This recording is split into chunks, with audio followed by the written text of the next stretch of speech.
এই সবাই শোনেন, আমরা ইংলিশে কথা বলার জন্য কিছু কনভারসেশন, কিছু কথোপকথন শিখেছি, তাই না? কিছু সেন্টেন্স, কিছু বাক্য শিখেছি, তাই না? 6টি বাক্য শিখেছি। এই 6টি বাক্য আমি এখন সাবিতকে ধরবো। আপনারা সবাই মনোযোগ সহকারে শোনেন। সাবিত কি বলে আপনারা সবাই বলবেন।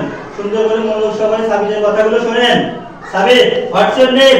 My name is Chetan Bhavirisa. How old are you? I am 5 years old. What class do you read in? I am in class 3. What is your father name? My mother name is Chetan Bhavirisa. What is the name of your madrasa? Geneva.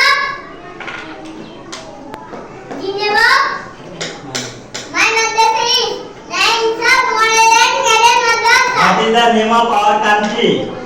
Geneva, our country, Bangladesh. এই সাবিত খুব ভালো করেছে। সাবিতকে সবাই মিলে জোরে একটা thank করেন।